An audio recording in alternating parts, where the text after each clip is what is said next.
Hi, everyone. Hello. Welcome to the Tuesday Unlocked live stream. Today, we are doing an Ask Me Anything, which we haven't done for a couple months now. And as you can see, I'm not at my home office. So we have, unfortunately, had a family friend pass away in North Carolina. So I'm down here working remote for the week, spending some good time with family. You may be able to hear the little baby in the background who is crying. That's my little nephew. So that's why I'm here in this lovely green screen. And we also have Lizzie on with me today. Lizzie, say hi. Hi. I don't think anyone's met her yet officially. I don't know. Yeah. So Lizzie came on full time with Unlocked in January of this year and helps me put together all of our trainings, live streams, freebies, talk with students, help support our students, like anything admin or kind of integration. She is my right hand. Could not do it without her. So wanted to have her on today. Lizzie, why don't you tell us a little bit about yourself before we hop into some questions? Yeah, I have 2 kids. I have a 10-year-old foster son that we're moving towards adoption at the end of this week. And then I have a 2-year-old, or almost 2-year-old, she turns 2 in March. And then I live in Columbus. I own a zoo, almost literally. I have 4 dogs, 3 cats, 2 kids, and a wife. So I think she has me rivaled for the pet count. Oh, and my wife would like me to point out that we also have an axolotl. I always forget about our axolotl. I don't even know what that is. It's like an amphibian reptile guy. Okay. Yeah, you have it. So you guys, as I'm gonna ask Lizzie a few more questions. She has some questions for me, but this time is for you. This is your Ask Me Anything, literally anything real estate related, business related, mindsets, book recommendations, whatever you can think of. This is your time, and I'm going to answer whatever you have. So go ahead and start throwing notes in the comments, whether you are on YouTube, Instagram, Facebook, whatever you're on. Just comment and we can see them all, and I'm going to get your questions answered. But as we're waiting for some of those to come in, Lizzie, tell us about your real estate dreams.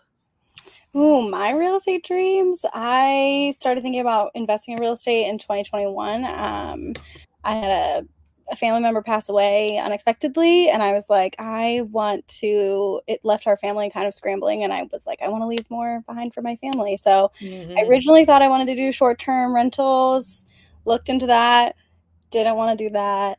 And then I met Jessie through a link event in 2023 and started following her along, and then became obsessed with her in September.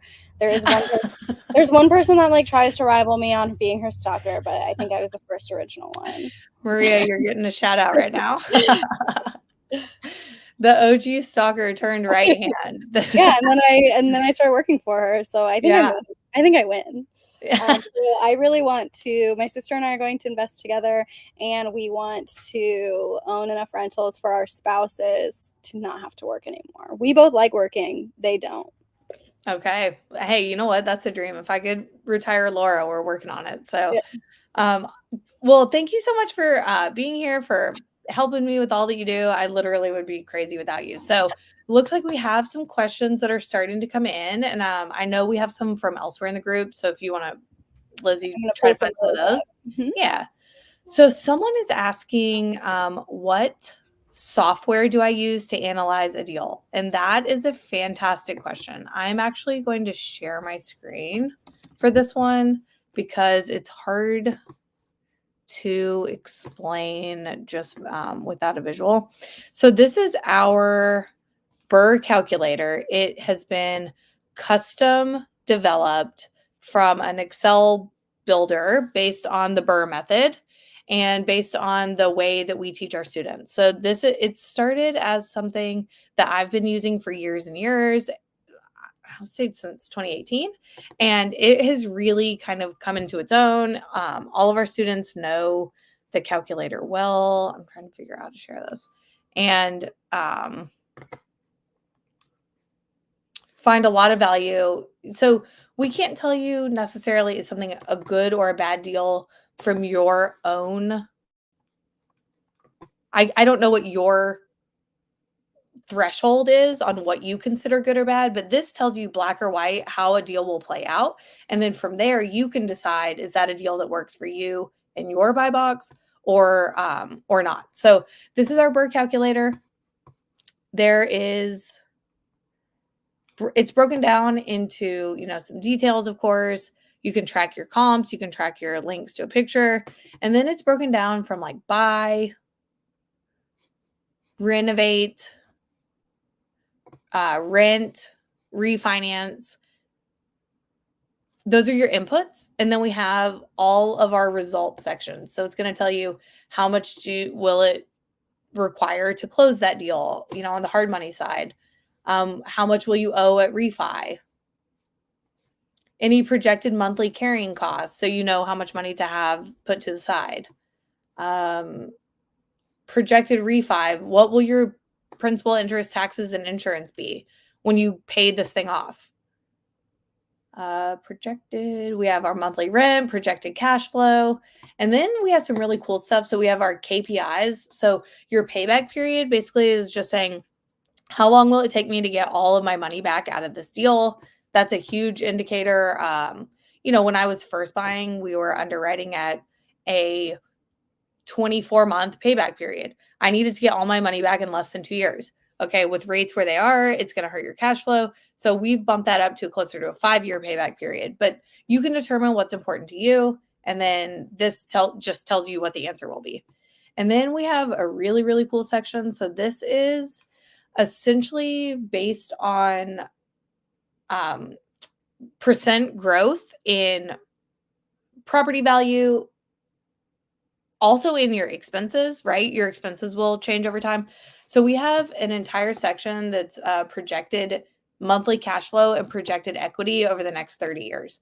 So everyone talks about like, oh, this isn't a good deal. Well, is it a good deal in 3 years? Is it a good deal in 5 years? Everything I teach is about holding real estate long-term. So we like to just see, what's going to happen in the next 5, 10, 15, 30 years. So that's our calculator. That's the software, baby. It's my favorite. What else do we have? Anna says we're incredible. Thank you, Anna. You're just the kindest. In our first year, how many rentals did I acquire? Well, when I started, I was buying everything wrong. So it wasn't very many. It was, I think we bought a 4-unit, and then I still had 3 that I was buying while I was house hacking in Austin. So I want to say, a single property and 4 doors. And we paid $185 and I put 20% down. So with closing costs and everything, that was almost $50K, and it wiped me out. Right. And I didn't even do the right renovations. So that's why it was such a slow start in the beginning until I figured out the BRRRR method. I figured out recycling my money. I figured out how to, do the same process over and over and over. The last 3 years, we've consistently bought between 20 and 25 that we keep. I'm pretty comfortable at that level, could definitely scale it up. But I also love putting all this together and helping all my students. So we're really comfortable 20, 25 a year right now. And how do we create achievable scaling? Yep. So I want a lean team. I don't want a huge team. We run Unlocked with me, Lizzie, and if you guys have talked to Thomas, on my rental side, it's me, Cassie, and a couple GCs and stuff like that. So I try to stay really, really lean. And if that means that I buy a few less a year, that's perfectly fine with me. It's very achievable with where we are right now. Cool. Yeah. Okay. How would you go about finding a good hard money lender? That is a great question, and one that we get all the time, right? So our hard money lender, we actually consider like a partner in my business.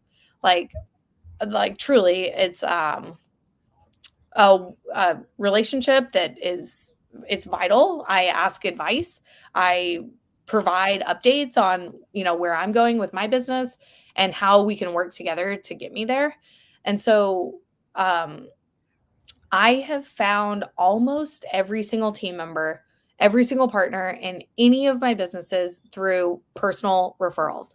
And that does not mean, I mean, you put it out on a Facebook group, but when someone raises when you say, "Hey, I'm looking for a hard money lender," and 10 people raise their own hand, okay, that's great.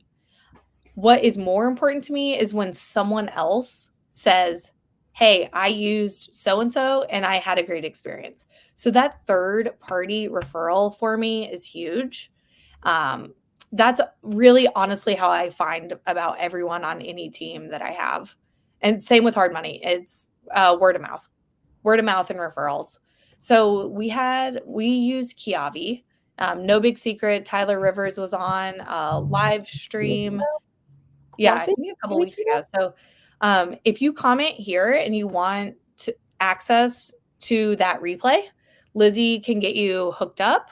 She helps me with all stuff like that. So, if just comment that you want our hard money lender, and we'll get you connected with Tyler at Kiabi. And that And comment was he works actually with from newbies. that comment was actually from Mirko. So Oh, good. his information is in the resource vault Yeah. for Rentals Made Easy students. Yeah. Yeah, Marco, since you're a student, that will you have access already in the resource vault. Cool. What else do we have? Should I focus on wholesaling or the Burr method or both? That is a fantastic question. And I love this one because they are different. They're different outcomes, right? One is an active income stream, and one is we say passive. We all know that managing rentals is not passive, but one is more active, one is more passive. So all of our students, myself included, still have active income. First of all, I would be really bored all day if I didn't do anything. So a lot of people still have a W-2 or we have a freebie. You guys comment freebie if you want our top 10 active jobs in real estate. So that's what wholesaling is. It is an active job in real estate. It is not a replacement for the Burr method. So when you say which one should you do, they have very different outcomes. Wholesaling is going to be active, super transactional. As soon as that transaction's over, you get paid and you're on to the next one, right?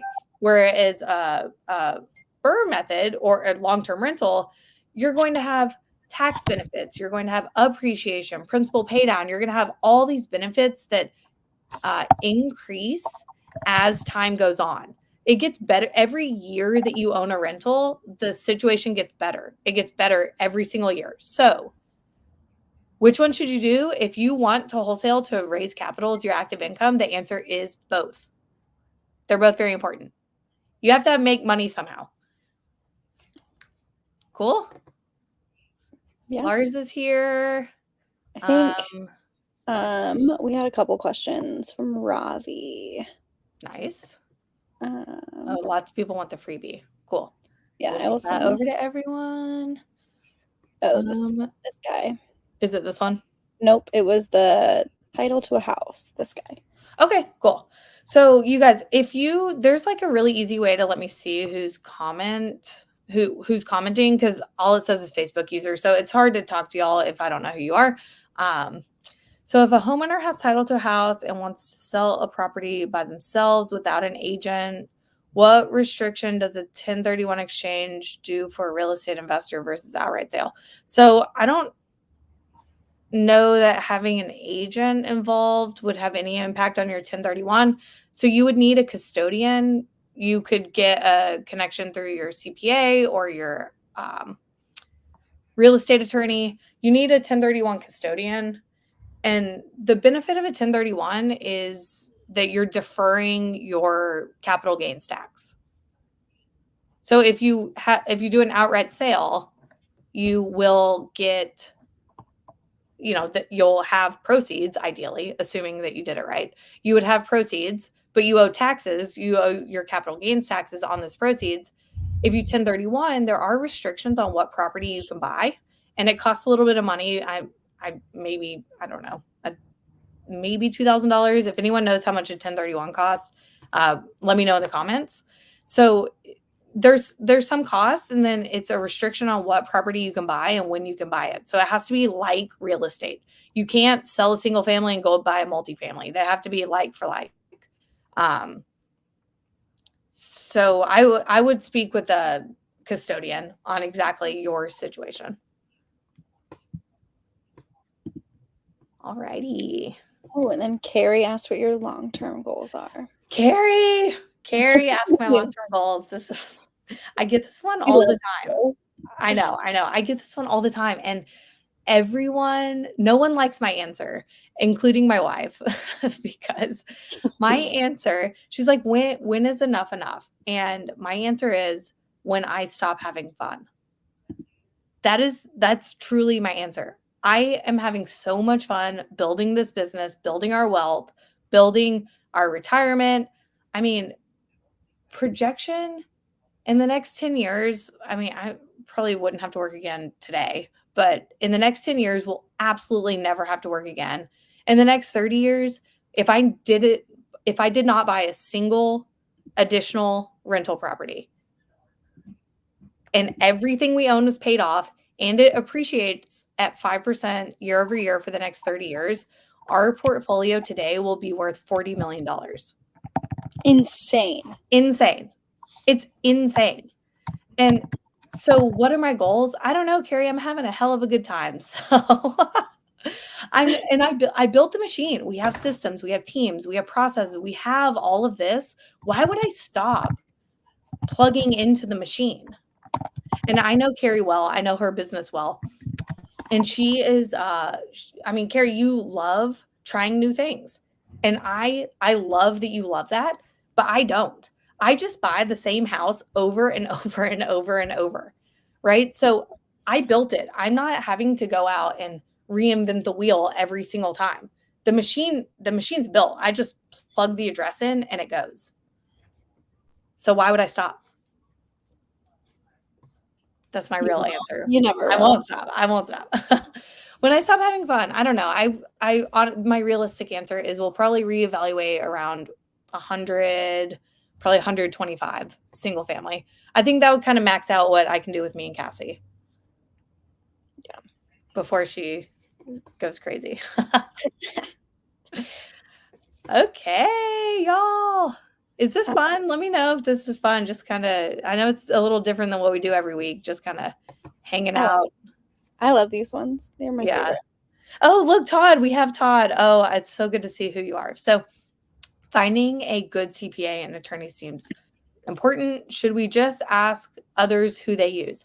I am telling you that a direct referral, positive or negative, is worth so much more than a sponsored ad you see online or a Google search or the Yellow Pages phone book, let your fingers do the walk-in. Y'all remember that the old days?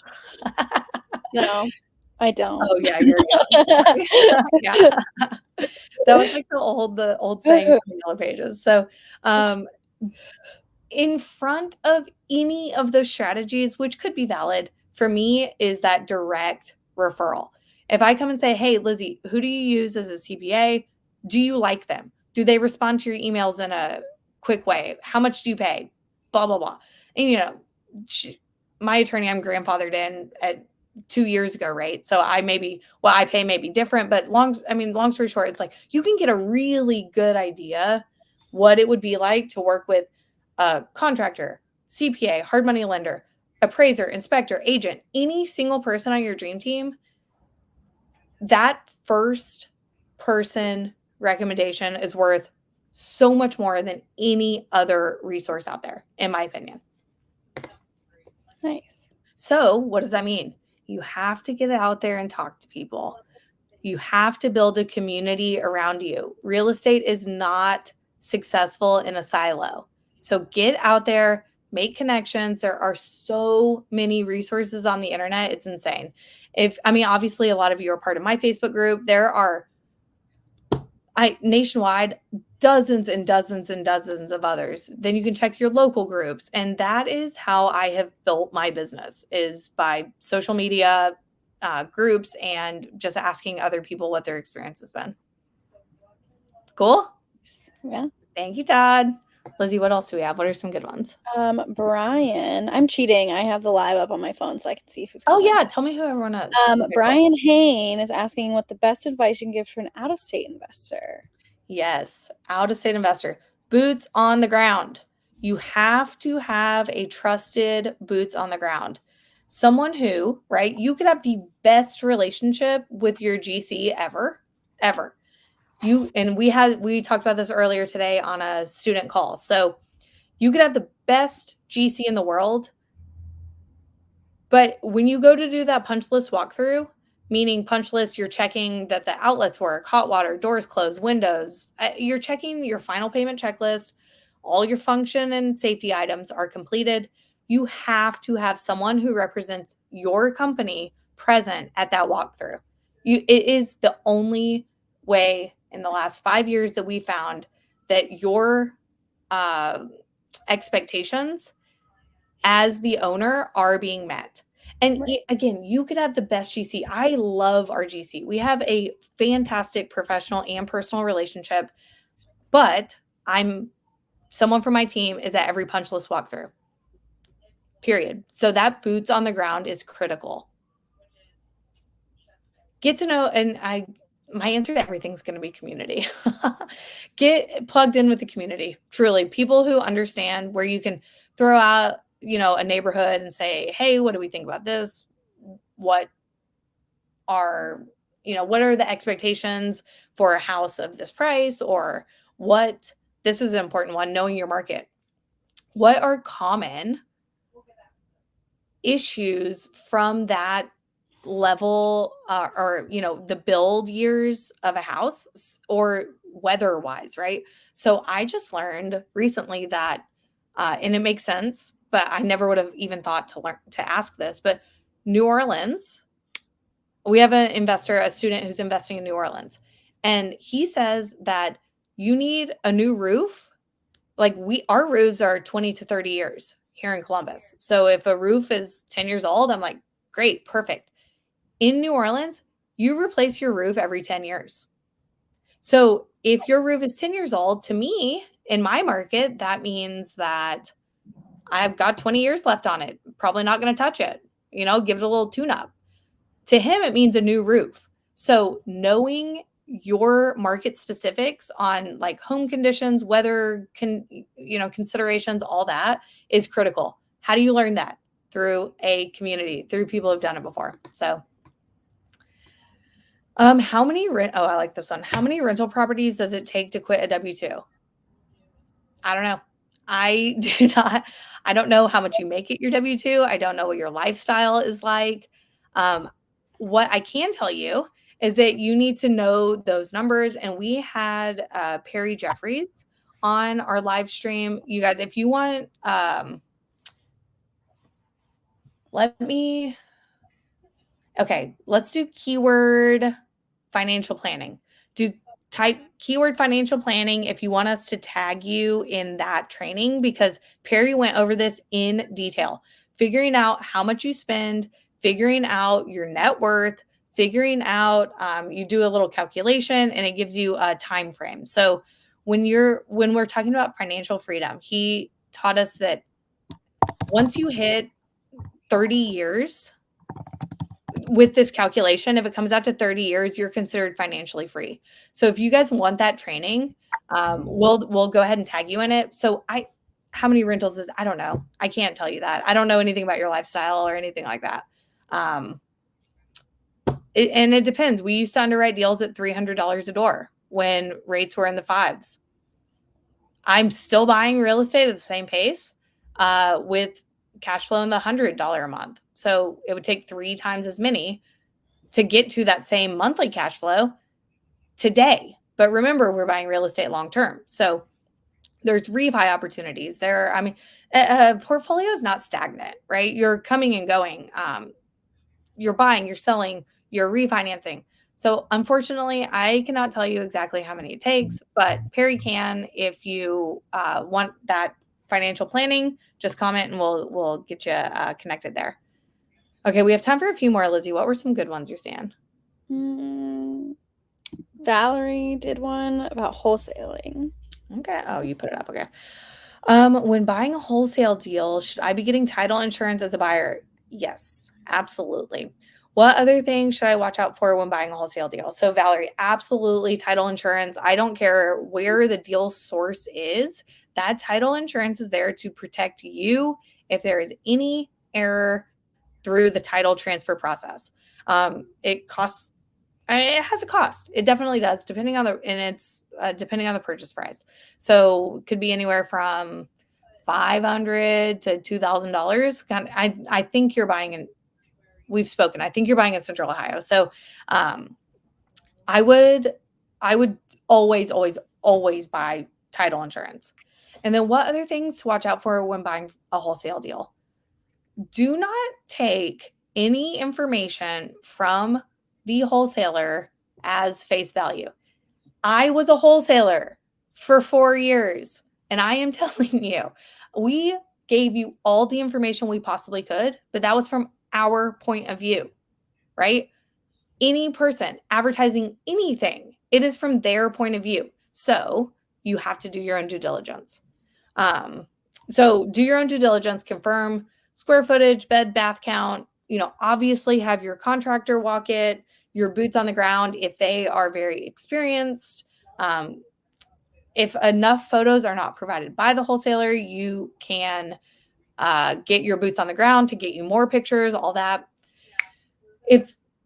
When you're buying wholesale, there's 3 parties. There's A, B, C. A is the seller, B is the wholesaler, C is the buyer. So A to B is the purchase agreement, right? The wholesaler, Jesus. The wholesaler gets in contract with the seller with the purchase agreement. You as the buyer, you're C. So the B to C contract, you are signing the assignment agreement. So there's a purchase agreement that's A to B, the assignment agreement that's B to C. The assignment says that C steps into the contract with A. So now B steps out for a fee and A and B are in contract. So, huge red flag. If you are not getting the original purchase agreement before you sign the assignment, I would never sign that assignment because you don't know what terms you're agreeing to. So we see that red flag all the time. Someone saying, they're not sharing the purchase agreement. You could be saying that you're signing over your firstborn once you sign that assignment. So do not sign an assignment agreement through a wholesaler without seeing that purchase agreement. If they want to redact the price they have it under contract for, all day. Redact the price, blank it out. I don't care what you got this property in contract for. Truly, if you have it in contract for $10 and I'm paying $100K, I am proud of you as long as the deal works for me. So if they want to redact the price, that's fine. Everything else, I have to see the terms. That's a big one for me. A lot of our students do. Alrighty. Oh, we got some people saying, Perry is fantastic. Tag him in the, here we go. What is the average net cash flow you need from each single family home? So I touched on this one briefly. Right now, with rates where they are, I am underwriting deals at $100 a month cash flow. That really is where we are in Central Ohio. And I'm in Columbus. We are an appreciating market. There are some markets that you get both appreciation and cash flow. They don't really go hand in hand. So if you want high cash flow, go to Detroit, go to certain areas of Cleveland. You're going to get that cash flow. You're going to have really high, the 1% rule. You can get the 2%, 3% rule. You're going to have higher risk, higher cash flow, and a lot less appreciation. So I'm willing to underwrite at less cash flow because we're appreciating at average over the last 10 years is right around 5%. The past 3 years since COVID, Central Ohio has been at 10% appreciation year over year, which is insane. So if I bought a house for $100K, next year it's worth $110. Do I want that $10,000 in appreciation or do I want an extra $200 a month cash flow? Yeah. Me personally, I'm taking the appreciation. That doesn't mean that you have to only invest in appreciation or in cash flow, right? So we're looking at kind of moving into some we call submarkets that are around Central Ohio that are more cash flow heavy, in to kind of offset being in Columbus that are appreciation heavy. So lots of answers. The answer is it's complicated and you need to figure out what's important to you, right? I'm holding long term in Central Ohio with the plan to retire and never ever ever work again. So not to cut you off, I have a hard stop right now. I'm going to hop out. Right. Anybody in the group that asked for the financial planning or the freebie or any other things, I will send those to you in a little bit. Okay. Sorry, Lizzie. You Okay. did tell me that. Now you're good. Okay, y'all, let's wrap up. This has been so good. So Lizzie has all sorts of freebies that she's sending out, like we said. If you have any other questions, if you're catching the replay of this, throw them in the comments. We'll definitely get them answered in writing. So if you need anything from us whatsoever, I absolutely love this. I have a lot of fun putting all these on. So I want to help in any way I can. Just throw them in the comments. And we will see you next week at 2:00. See ya.